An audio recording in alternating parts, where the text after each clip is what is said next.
Let's add the rotate Z movement to finish the hips. The rotate Z movement of the hips is going to be kind of poppy.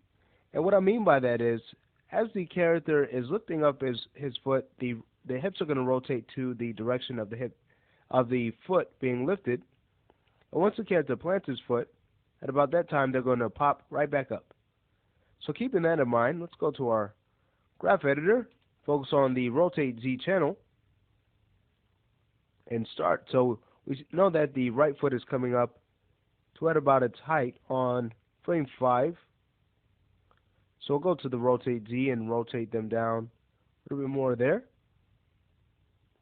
Okay, and we may get some locking in the legs at a few of our poses, but we'll adjust that later. Okay, and now, as the character's foot is planting, as it plants in the Y, for example here on frame 8, what we'll do is, let's rotate it down a little bit more, but we don't want this key to be greater than this key on frame 5, but we want it to be near to it. We could even take this key on frame 8 and bring it up a little bit more, so that when the hips, or when the foot actually plants at about frame 10, we get a nice pop in the hips. Great. So we'll just keep that pattern, the rotate Z. We have the left foot rising now. So at about frame 13, as it's raised, in the rotate Z, we'll rotate the hips to the direction of the left. We'll check out our key too. Then it plants in the Y at about frame 16. So on 16, this time we're going to rotate them up slightly, and then a couple frames after, we'll straighten them out and even bring them a little bit more to the right, just so we could get this nice pop in the plant. Okay, and let's see if we could take this key on frame 16 and bring it so it's closer to the key on 13. Okay, just so we get a better pop. And we don't want it too poppy, of course, because then it'll look off, but we still want to get that pop look to it. Great. And now we have the right foot about to come up. We could leave that key on frame 20. That's fine. We're actually getting some nice movement there. Okay, a nice jiggle in the hips. And as the right foot's now coming up,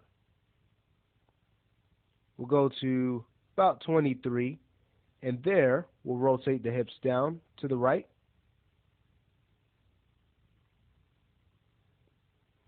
And they plant in the Y at about 26, so there we can rotate them up very slightly. And then a couple frames after, on 28, we'll straighten them out, bringing them a little bit more to the left, so we can get a nice pop. Alright, great. And now we have the left foot coming up, and that comes up to about its height on 32. Okay, but then it just plants right there on 34. So on 32, we'll rotate the hips down there. Then on 34, we'll bring them up slightly. And 36, straighten them out. Great, and then we'll scrub through to see if we like the motion we're getting. Great. So we'll move on from here.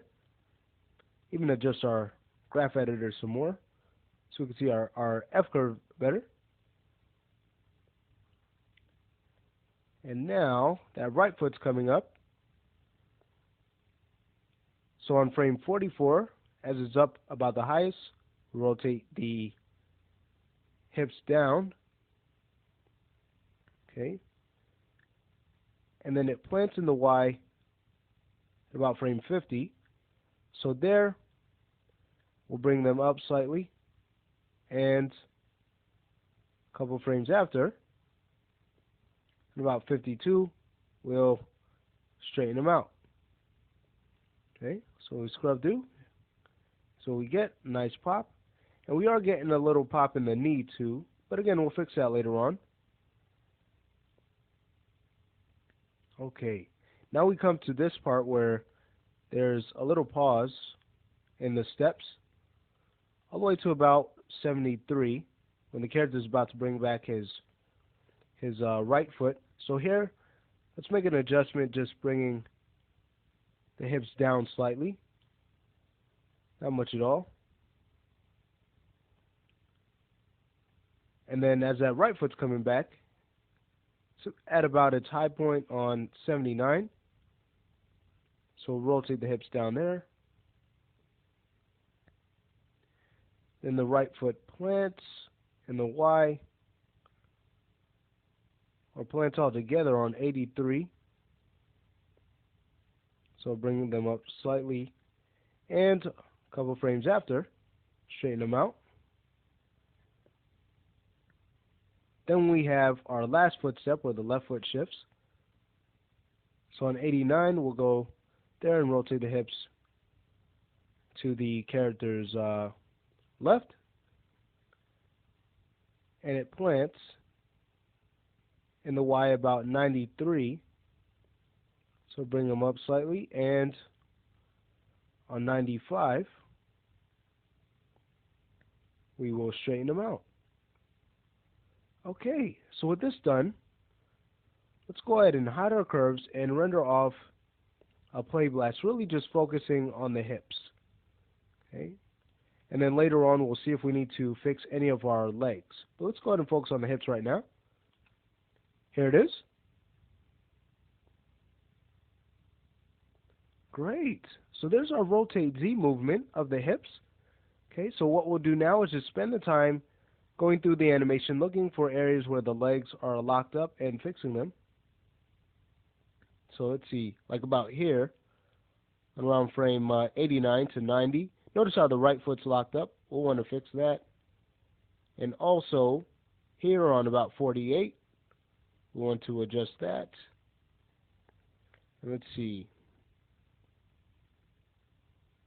Also, let's look at this left leg. Okay, I think the left leg is actually fine. So we just have two areas. So to fix them up, the first one on frame 48, let's go there and we'll go to our raised ball for the left foot.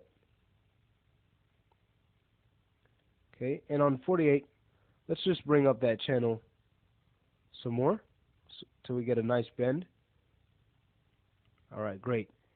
And to make sure that the key on frame 50 isn't lower, or basically so that the raised ball isn't dropping from frames 48 to 50, we'll just take this key on frame 50 and bring it up so it's a little bit higher than the key on frame 48.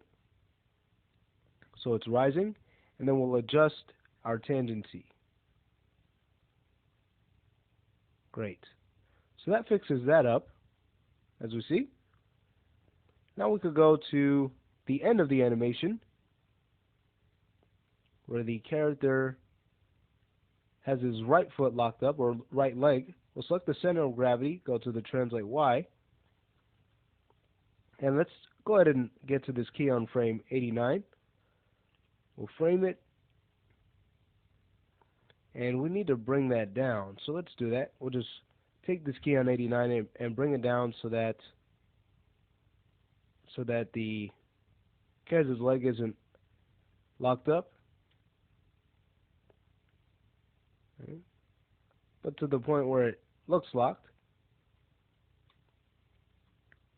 Alright, and we'll check out the animation now. And that's looking better. There is a lock on frame 93, it seems, so we could go there and translate the character down just a little bit. And so he's not moving down that much.